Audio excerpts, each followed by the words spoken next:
You know that exact feeling, right? You wake up, you pour your coffee, you open your inbox, and there it is. Oh, yeah. We all know it. It's an email from a brand you actually like, but you open it up, and it is just chaotic, Yeah. like completely A overflowing. total mess. Right. There's a link at the top to read their new blog post, a big button to shop their spring sale, a banner to follow them on social media. Don't forget the customer satisfaction survey. Yes. A request to take a survey, and maybe, I don't know, a tiny promo code tucked into the bottom corner. Mm-hmm. And what do? You delete it. You immediately delete it. Or, you just hit archive and pretend you never saw it because it is just too much to process before you've even finished your first cup of coffee. Absolutely. Okay, so let's unpack this. We all experience this daily. We all hate it. So why do senders keep doing this when it so clearly doesn't work for the person on the receiving end? Well, that disconnect is exactly what we are dissecting today. We're pulling from this really fascinating strategic guide called The Power of the Single Call to Action. And our mission for this deep dive is to explore the psychology of choice. Because, the people sending those cluttered emails are operating under a very common but fundamentally flawed assumption. What is what? They believe that volume equals opportunity. Oh, like throwing spaghetti at the wall to see what sticks. Exactly. The logic seems sound on the surface, right? They think, well, if I give this person 5 different things to click on, surely at least one of them will catch their eye. Makes sense in theory. Right. But what they are actually doing is triggering a profound biological response. They are inducing decision fatigue and massive cognitive load. Wow. Every time you present a human brain with a choice, it has to burn actual physical energy like glucose to evaluate this option. Okay, wait. Let me push back on that premise for a second, though. Sure. Because as consumers, don't we constantly demand choices? I mean, look at Amazon. They give me literally millions of choices on a single screen, and they are, well, the most successful retailer on the planet. Right. If choice is so exhausting, why does that work? That is a great point. What's fascinating here is the difference between intent and interruption. Okay. It comes down to pull versus push environments. When you go to Amazon, you have high intent. You navigated there specifically to search, to compare, to shop. Right. I'm actively looking for something. Exactly. You are actively pulling information toward yourself. But an email is a push communication. It's an interruption in your day. Yeah, I definitely didn't ask for a newsletter at 7:30 a.m. Exactly. So your intent is very low. And when intent is low, your tolerance for friction is practically zero. Ah, okay. That makes perfect sense. I mean, I'm in a totally different headspace when I'm browsing a store versus when I'm just trying to clean out my inbox so I can start my workday. Right. And when you open that crowded email in that low intent headspace, your brain doesn't just naturally drift to the most appealing option. It doesn't. No, instead you are forced to actively evaluate all of those different choices simultaneously. You have to weigh the pros and cons of reading the article versus shopping the sale. That evaluation requires mental energy. It introduces hesitation. Right. And this brings up a psychological phenomenon known as analysis paralysis. Oh, I've heard of that. It's like pulling up to a massive four-way traffic intersection where the stoplights are completely broken. Yes. And everyone is just waving you through at the exact same time. It's sensory gridlock. You just freeze because you don't which way is safe to go. That is a perfect visualization of cognitive load. Your brain just hits the brakes to avoid an accident. Wow. There's actually a classic study in consumer psychology that mirrors this perfectly. It involves a grocery store setting up a tasting booth for jam. Oh, the jam study. I love this one. Right. So when they offered consumers 24 different flavors of jam to sample, lots of people stopped to look, but almost no one actually bought anything. Because there were just too many. Exactly. They were overwhelmed by the microscopic differences between, like, boysenberry and blackberry. The paradox of choice set in. But when they only offered, what, like 3 or 4 options? 6 options, yeah. When they reduced the display to just 6 jams, sales skyrocketed. That is wild. And the exact same biological behavior applies to a digital inbox.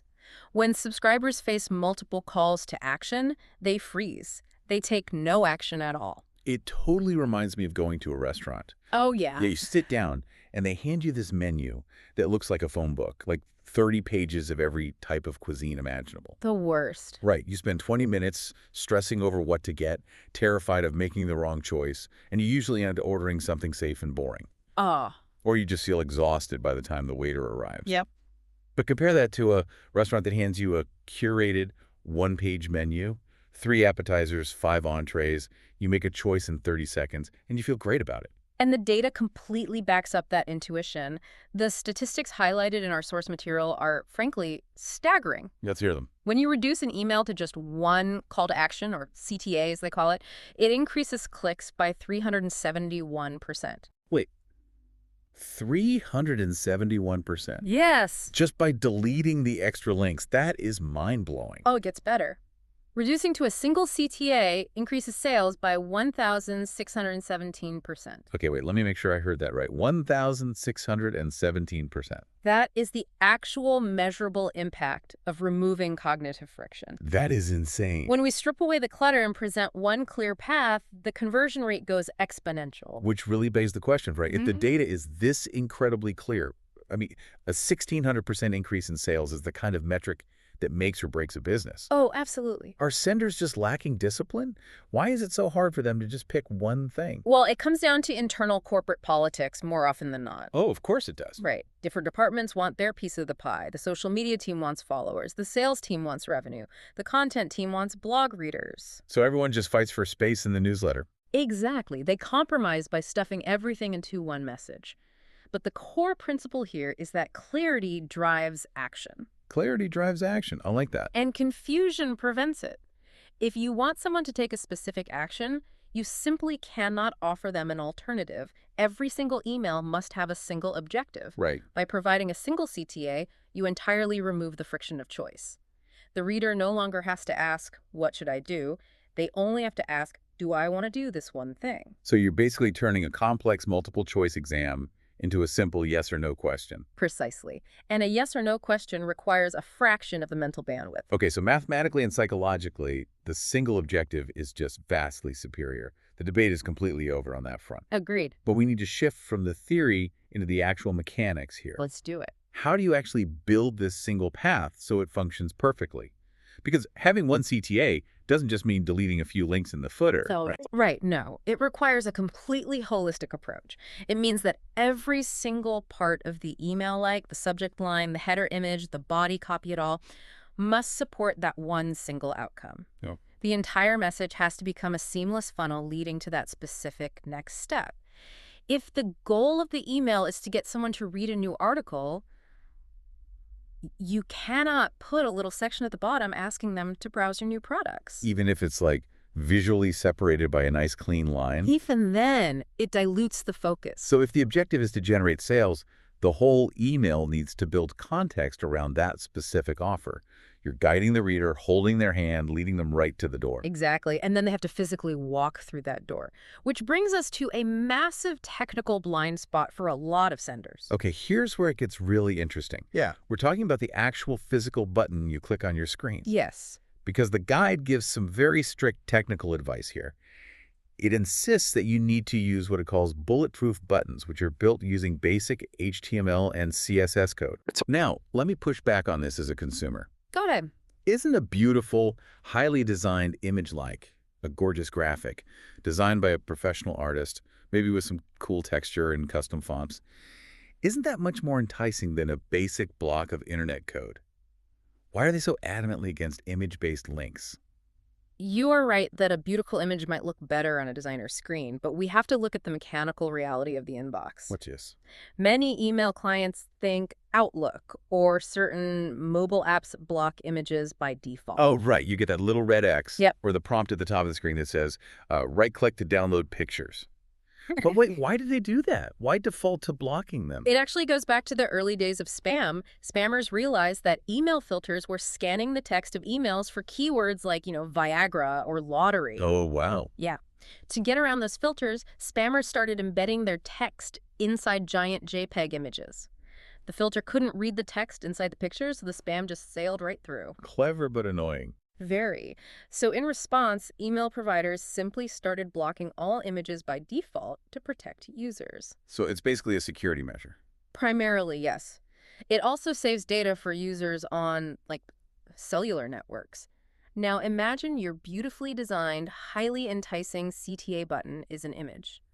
Well, If the user's email client blocks images, your button simply does not exist. It is completely invisible. oh, yeah. An invisible button converts at 0%. Wow. Okay. So if they can't see the button, the entire psychological funnel we just spent all this time building is completely useless. Completely. You led them to the door, but the door is basically hidden behind a brick wall. That is exactly why the bulletproof button is non-negotiable. HTML and CSS are just the basic building blocks of the web. Right.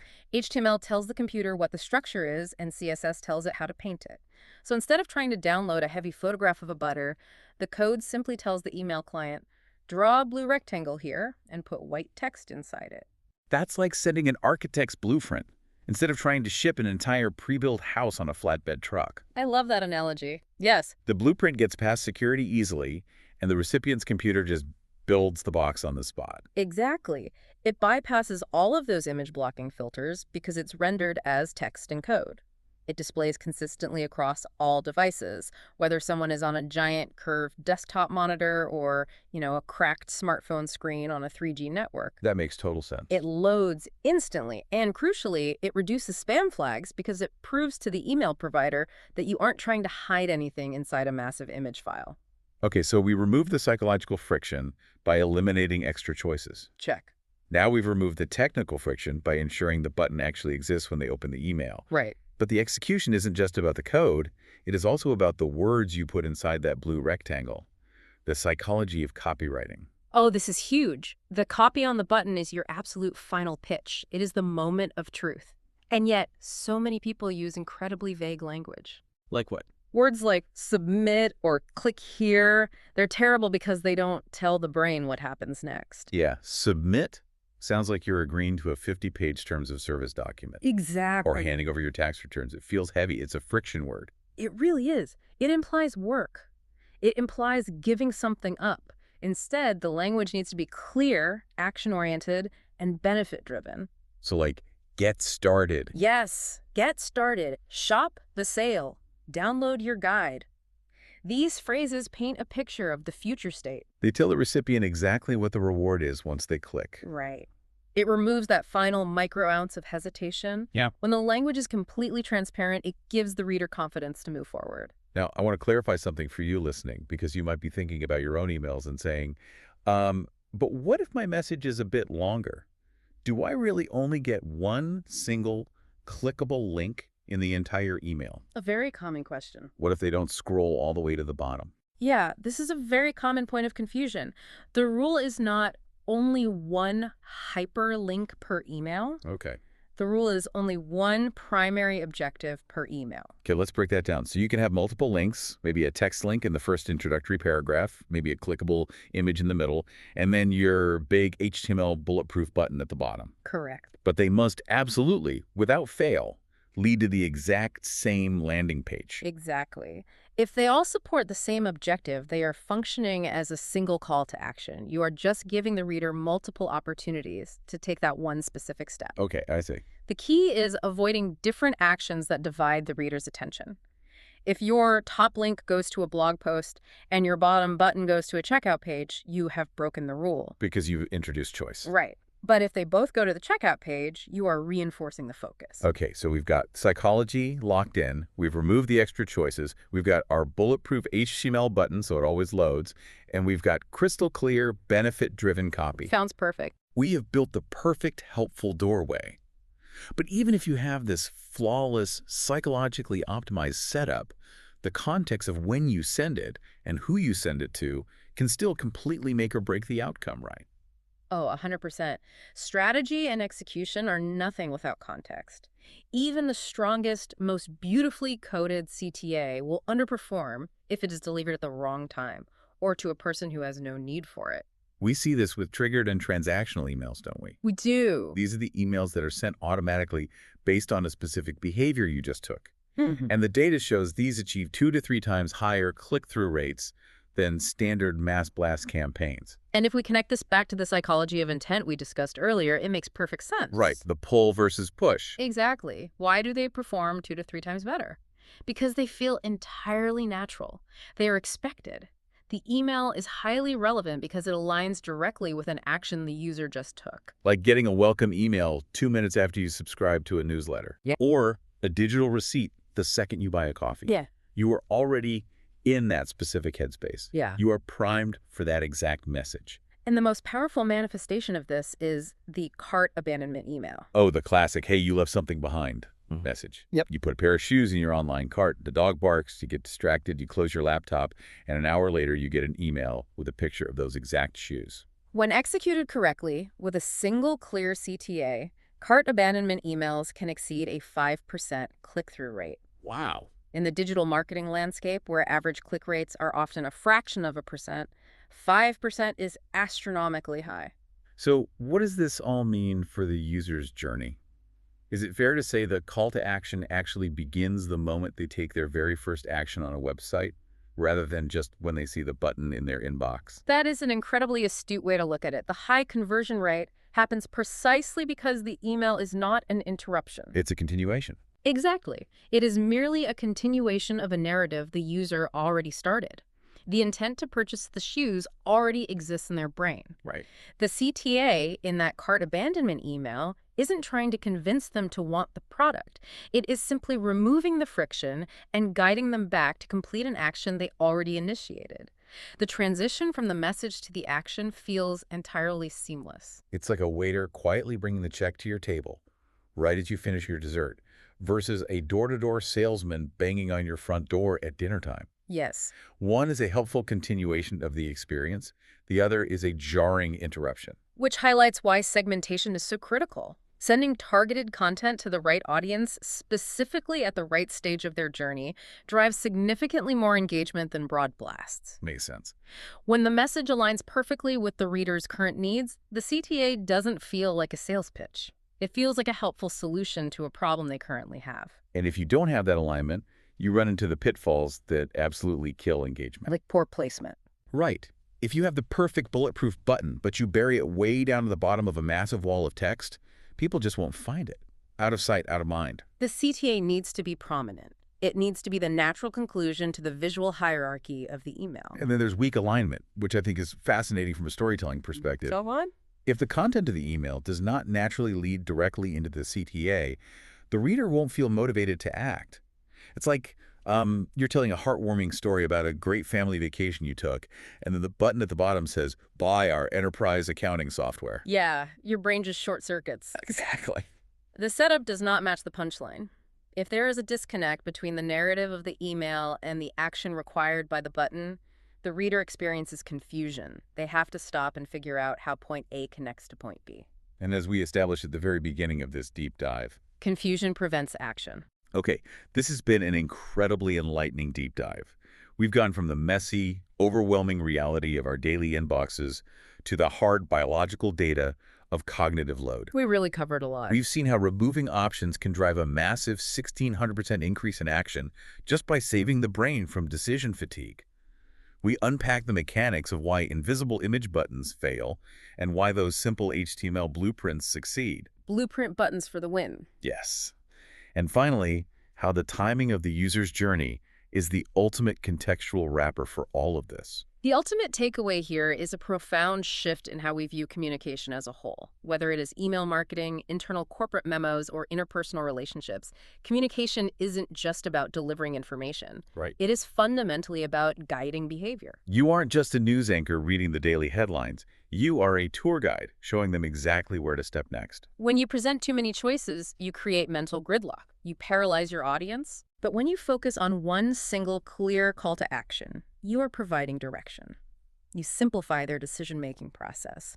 The goal is never to give your audience more options. The goal is to give them the right next step. The right next step. I love that framing. And for you listening, I want to leave you with a final thought to mull over, something to take with you into your week. Let's hear it. It's stripping away choices and focusing on a single, clear call to action can increase engagement by over 1,600% in the digital marketing world.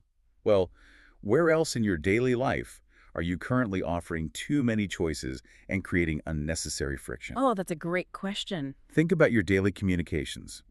When you are messaging a colleague to ask for help on a project, are you sending them a massive wall of text with 5 different vaguely worded questions, hoping they figure out what you actually need? We've all done it. Or when you're trying to make weekend plans with your friends in a group chat, Are you saying, hey, we could do dinner or maybe a movie or we could go to the park or maybe just grab drinks? What do you guys think? The dreaded group chat text. It is the worst. That text message is the real-life equivalent of the messy, overflowing email. You are inducing analysis paralysis in your friends. You really are. You are forcing them to burn cognitive load just to hang out with you. Nobody wants that. No. So how can you apply this single CTA rule to your daily life? Next time, try sending the text that just says, let's get tacos at 7 p.m. on Friday at the place downtown. Are you in? Eliminate the decision fatigue. Exactly. Give them the clear next step and see how much faster you get results. It is a powerful psychological principle, whether you are writing HTML code for 1 million subscribers or just trying to organize a dinner with 3 friends. Absolutely. Make the choice easy and people will take it. Well, thank you so much for joining us on this deep dive. We hope you walk away with a little more clarity and a lot less decision fatigue in your own life. We will catch you next time.